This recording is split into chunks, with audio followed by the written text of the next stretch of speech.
Big hello to everyone from the AHC. Thanks so much for having me on as I guess, a little bit of a guest speaker for Reality Bites. I'm going to be sharing some information on what I do, which is social media. I own a social media agency called Six Underground Media.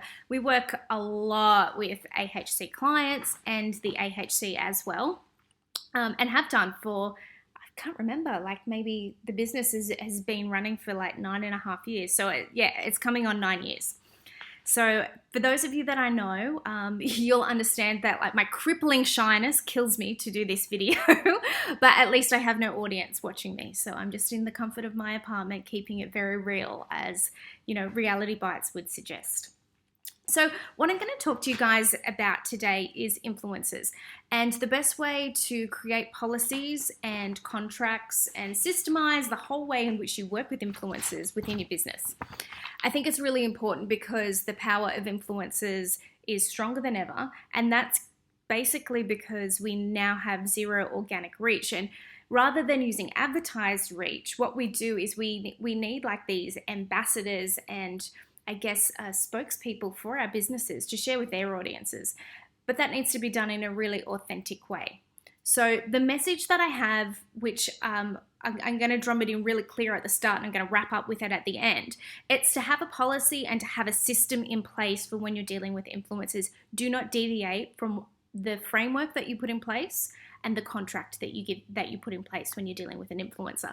Now, every business is going to have a different take on, what an influencer is worth. And that could be based on your geographic location. If you're in a metropolitan area, then your influencer may have greater reach. If you're in a smaller, more regional area and you have an influencer, yes, admittedly their audience may not be quite as large, but their reach and their target for your particular demographic is still very, very powerful.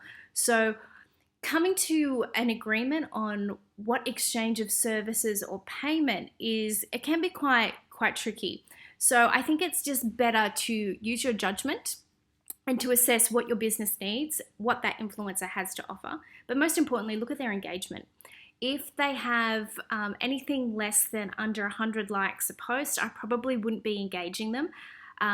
The whole purpose of an influencer is, regardless of the scale of their audience, it's the engagement and the amount of interaction and conversation that happens around them and what they post. So when it comes to engaging one for your business, I have a little bit of like a contract template that I work with a lot of our clients. And you can download this, or like you can just take bits and pieces from it and create it yourself. There's no real rule, but a lot of the things that I cover is firstly, the time of the agreement. And I think that's incredibly important. Social media moves in a really quick, fast, and reactional way in that digital space. So it's important that you have a time frame in which each influencer is engaged. And I think it should be anywhere from 3 to 6 months at a time. I probably wouldn't book someone for a year. I feel that in that amount of time, a lot of stuff can happen. And the social media landscape can change quite quickly in that time. So make sure that you've got the timeline of when they start and when they finish. Make sure you have an agreeable amount of deliverables that happen within that time frame. So are they going to be posting once a week, once a month? And then based on what they're posting and how frequently they're posting, that's when you scale what their return on that investment is. Is it you're giving them services to the value of? Are you paying them? Is that inclusive of retail? Can you wrap that up in some other package where it may become something to the effect of, you've got $2,500 that you can spend in our salon on services across a period of, let's say, 4 months, 5 months, whatever. So make sure that you have that kind of worked out in your head before you put pen to paper and have an actual discussion with your influencer. So we've got the start date, the deliverables, and I get really specific on what I expect an influencer to deliver in an agreement. And it would be so specific as I would want 4 static posts, which is just like, a picture, it's posted. These are the absolute hashtags that must exist within that post. These are the preferred times in which we'd like you to post, because we find that our audience is particularly responsive during those time periods. Other things like I'd expect, X amount of Instagram stories. I'd like a video. I'd like a flat lay of the products that we've given you. I'd like your actual in-salon experiences.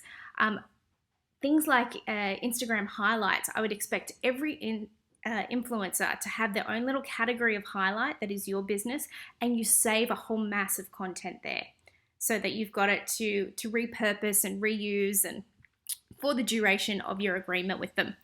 I would have a cancellation policy in there, because if something happens and life happens, the influencers decided that they're moving overseas and they're no longer going to be around for the duration of their policy, like what happens then?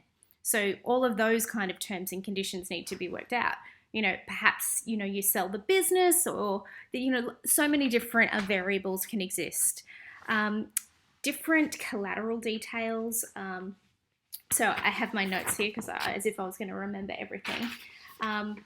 Items to avoid. I mean, that's hugely important, and it's something that we do forget about. It's like, okay, firstly, I don't want you talking about the home hair care products that you bought from the supermarket in the past. That's a big one. I don't want you talking about products that we don't stock, regardless of whether it is a post that you're tagging us in or, just something that becomes part of your everyday content. I'd have a list of competitors or do not compete, like within, and it doesn't have to be specific to, that salon or this business down the road. I would keep it like, anything within, so many kilometers radius that is within the scope of, your business and where it's geographically located.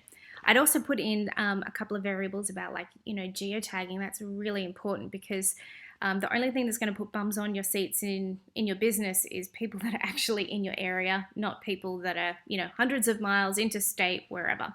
So I would definitely consider, some pretty tight boundaries on what you feel that is and isn't appropriate, but also a matter of integrity and how you feel your brand would best be represented. The compensation thing I've already kind of touched on.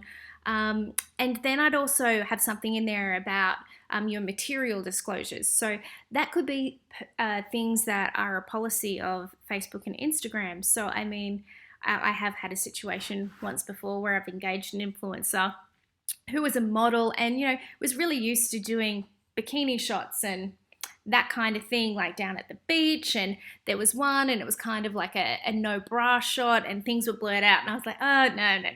That's not going to work for what we're doing here. So like, just kind of setting up some clear boundaries on like, yes, it is okay to, do a bathroom shelfie, but make sure you got your clothes on while you're doing it, that kind of thing. I'm trying to think what else I'd like to talk to you about in terms of that. I don't want to go on too long because, like I said, these are supposed to be small, achievable, bite-sized chunks of information. So I think I'll just wrap it up there. That's what I have to say about like a contractual influencer agreement, why they're important. I think everyone needs an influencer.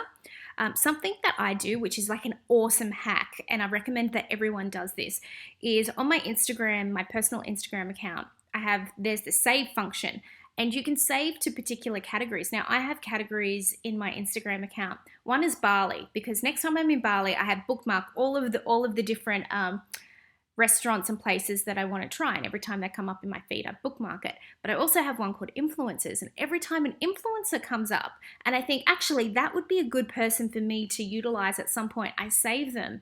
And then when it's time to start looking for a new influencer, I'll be like, okay, this person had a bit of traction going a few months ago. Oh wow, look how much they've grown. And because they're in that saved file in my Instagram account, I find it really easy to be able to kind of keep an eye on the who's who and who's kind of up and coming. They don't need to be actually famous. They just need to be Instagram famous. So anyone over 4,000 followers is going to be an influencer. Even less than that if you're in a regional area where they have a really core, strong geographic following. So just to go back to the sound message that I want to give everyone about dealing with influencers. Have a policy. stick to it. Make sure you've got everything signed by an influencer. Everything has been outlined. Do not deviate it. Do not make amendments, and do not kind of stretch the rules for one influencer or another, because that just becomes hairy and messy. And the influencers, they talk, they all know what everyone else is getting. So just keep it as streamlined and as transparent as possible. I wish you all the best of luck with dealing with your influencers. You can DM me if you have more influencer questions. And the AHC, thank you so much for having me as part of Reality Bites.